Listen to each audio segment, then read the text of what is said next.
Dalam ilmu pengetahuan, teori berarti model atau kerangka pikiran yang menjelaskan fenomena alami atau fenomena sosial tertentu. Teori dirumuskan, dikembangkan, dan dievaluasi menurut metode ilmiah. Teori juga merupakan suatu hipotesis yang telah terbukti kebenarannya. Manusia membangun teori untuk menjelaskan, meramalkan, dan menguasai fenomena tertentu, misalnya benda-benda mati, kejadian-kejadian di alam, atau tingkah laku hewan. Secara umum, teori merupakan analisis hubungan antara fakta yang satu dengan fakta yang lainnya. Kemudian, teori berasal dari penarikan kesimpulan yang memiliki potensi kesalahan. Namun, ini sangatlah berbeda dengan penarikan kesimpulan pada pembuktian matematika.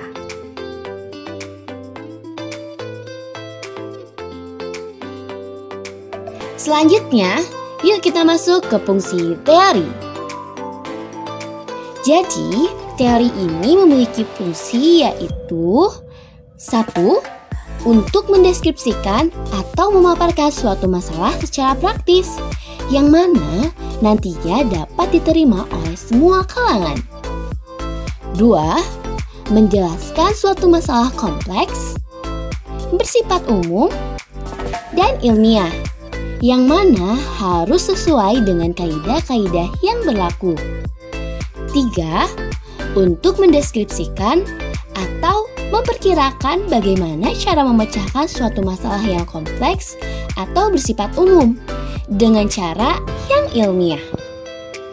Selanjutnya, ada pendekatan teori dalam filsafat ilmu. Mengkaji sebuah teori, haruslah melakukan sebuah pendekatan. Menurut Muhajri dalam Ismaun 2004 mengatakan bahwa pendekatan sistematis agar mencakup materi yang sahih atau valid sebagai filsafat ilmu, pendekatan mutakhir dan fungsional dalam pengembangan teori. Mutakhir dalam arti identik dengan kontemporer dan identik dengan hasil pengujian lebih akhir dan valid bagi suatu aliran atau pendekatan. Dan pendekatan komparatif bahwa penelaahan suatu aliran atau pendekatan ataupun model yang disajikan sedemikian rupa agar kita membuat komparasi untuk akhirnya mau memilih. Menurut Parsons dalam Ismaun 2004, yang mana dalam studinya melakukan 5 pendekatan, yaitu sebagai berikut. 1. Pendekatan received view, yang secara klasik bertumpu pada aliran positivisme yang berdasar kepada fakta-fakta. 2. Pendekatan menampilkan diri sosok personality yang membuat kombinasi antara berpikir empiris dengan berpikir struktural dalam matematika. 3. Pendekatan fenomenologi yang tidak hanya sekedar pengalaman langsung, melainkan pengalaman yang mengimplementasikan penafsiran dan klasifikasi. 4. Pendekatan metafisik yang bersifat intransenden. Moral berupa suatu objektif universal. 5. Pendekatan pragmatism. Walaupun memang bukan pendekatan, tetapi hal ini sangatlah menarik untuk disajikan karena dapat menyatukan antara teori dan praktik. Tak hanya itu, dalam melakukan sebuah pendekatan untuk menghasilkan sebuah teori, ternyata terdapat jenis pendekatan lain yang juga penting untuk kita telaah. Sebagai perbandingannya, yaitu berkaitan dengan pendekatan deduksi dan induksi. Yuk kita bahas lebih lanjut mengenai pendekatan deduksi dan juga induksi. Yang pertama ada pendekatan deduktif. Jadi, pendekatan deduktif ini merupakan prosedur yang berpangkal pada suatu peristiwa umum yang kebenarannya telah diketahui atau diyakini dan berakhir pada suatu kesimpulan atau pengetahuan baru yang bersifat lebih khusus. Dalam penarikan kesimpulannya, pendekatan deduktif ini biasanya menggunakan pola pikir silogisme yang secara sederhana digambarkan dalam penyusunan dua buah pernyataan, yaitu premis mayor dan premis minor, yang nantinya akan menghasilkan sebuah kesimpulan. Yang kedua, ada pendekatan induktif. Nah, pendekatan induktif ini merupakan pendekatan yang digunakan dalam berpikir dengan bertolak dari hal-hal khusus ke hal-hal yang umum. Metode berpikir induktif merupakan cara berpikir yang dilakukan dengan cara menarik suatu kesimpulan yang bersifat umum dari berbagai kasus yang bersifat individual. Oleh karena itu, penalaran induktif dimulai dengan mengemukakan pernyataan-pernyataan yang mempunyai ruang khusus dan terbatas dalam menyusun argumentasi yang diakhiri dengan pernyataan yang bersifat umum. Ketika kita akan membuat sebuah teori, maka kita haruslah sangat mengetahui apa saja jenis-jenis dari penelitian. Karena dengan begitu dapat membantu kita dalam membuat sebuah teori. Kemudian tidak akan adanya sebuah teori tanpa penelitian. Maka dari itu, yuk kita belajar sama-sama mengenai jenis-jenis penelitian. Yang pertama ada pendekatan ontologi. Pendekatan ontologi ini bisa juga disebut pendekatan metafisis, yang mana di dalamnya itu membicarakan objek ilmu. Tak hanya itu, dalam pendekatan ontologi juga membahas mengenai hubungan subjek dan objek. Dua, ada pendekatan epistemologi, yang mana di dalamnya itu mempersoalkan bagaimana proses terjadinya ilmu pengetahuan, termasuk di dalamnya ada sarana ilmiah, sikap ilmiah, metode, dan kebenaran ilmiah. Yang terakhir ada pendekatan aksiologi. Inti dari pendekatan ini adalah untuk menjawab apakah manfaat ilmu pengetahuan dalam meningkatkan harkat dan martabat manusia serta pengembangan ilmu itu sendiri. Selanjutnya, kita akan membahas mengenai metode pengembangan ilmu. Metode pengembangan ilmu ini di dalamnya ada yang dinamakan dengan metode ilmiah. Metode ilmiah ialah cara untuk mendapatkan atau menemukan pengetahuan yang benar dan bersifat ilmiah. Metode ilmiah mensyaratkan asas pengembangan dan prosedur tertentu yang disebut dengan kegiatan ilmiah. Misalnya, yaitu penalaran, studi kasus, dan penelitian. Metode ilmiah ini dapat dilakukan dengan cara penalaran dan pembuktian kebenaran yang ilmiah. Menurut R.C.G. Bohm, dalam metode pengembangan ilmu ilmiah ini memiliki 6 karakteristik utama, yaitu 1. Rasa ingin tahu, 2. Spekulatif, 3. Kesediaan untuk menjadi objektif, 4. Pikiran yang terbuka, 5. Kesediaan untuk menangguhkan keputusan, dan 6. Tentavitas.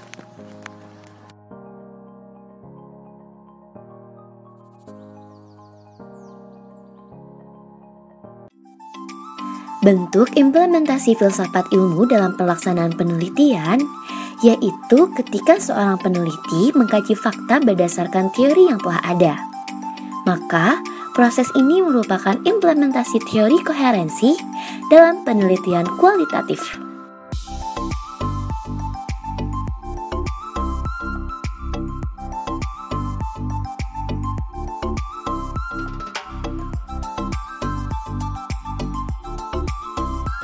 Yaitu adanya tanggung jawab etis yang tidak bermaksud untuk menghambat kemajuan ilmu pengetahuan. Tetapi dengan adanya tanggung jawab etis, diharapkan mampu menjadi inspirasi dan motivasi bagi manusia untuk mengembangkan teknologi yang niatnya akan meningkatkan kodrat dan martabat manusia. Sebelum melanjutkan pembahasan, teman-teman di sini ada yang udah tahu belum? Apa itu hakikat teori? Jadi, teori merupakan suatu set atau sistem pernyataan yang menjelaskan serangkaian hal sejumlah proporsi yang berintegrasi secara sistematik untuk memprediksi dan menjelaskan peristiwa-peristiwa yang diamati. Hal ini dikatakan oleh Snellbaker pada tahun 1974. Hakikat teori berperan sebagai rujukan atau penguat pendapat kita mengenai suatu hal atau suatu masalah yang didasarkan atas pendapat para ahli yang lebih dulu meneliti. Teori sendiri tidak bersifat mutlak, namun dapat berubah-ubah sesuai dengan perkembangan zaman serta perkembangan ilmu pengetahuan manusia. Teori juga berlaku hanya ketika teori itu diakui oleh masyarakat luas. Teman-teman tahu nggak sih, kalau misalnya hakikat teori ini memiliki 3 sifat khusus, yaitu sebagai berikut. 1. Mempersatukan pernyataan, atau dalam bahasa Inggrisnya adalah unifying statement. Jadi, dalam mempersatukan pernyataan, haruslah memiliki satu kesatuan dari beberapa pernyataan. Yang kedua, ada kata depan universal, atau dalam bahasa Inggrisnya adalah universal preposition. Hal ini bersifat umum, oleh karena itu, hal ini dapat diterima oleh semua kalangan masyarakat. Yang terakhir, ada pernyataan yang bersifat prediksi, atau dalam bahasa Inggrisnya adalah predictive statement. Jadi, pernyataan ini bersifat perkiraan yang dapat berubah-ubah sesuai dengan keadaan. Akhirnya, sampailah kita pada pembahasan terakhir, yaitu mengenai alternatif teori. Jadi, alternatif teori adalah sebuah teori yang digunakan sebagai pilihan lain ketika sebuah teori utama tidak dapat dilaksanakan atau berhasil dipatahkan. Teori alternatif tidak terpaku hanya untuk suatu ilmu saja, namun dapat diaplikasikan dalam berbagai disiplin ilmu.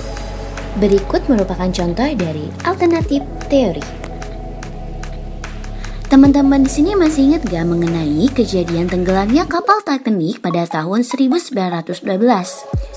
Pada saat itu, banyak sekali teori yang bermunculan mengenai penyebab tenggelamnya kapal ini.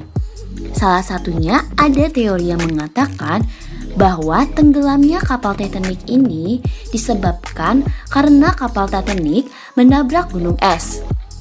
Seperti yang sudah diketahui RMS, Titanic tenggelam setelah menabrak gunung es pada Sabtu malam, tanggal 14 April tahun 1912. Namun sayangnya teori ini masih sangat diragukan.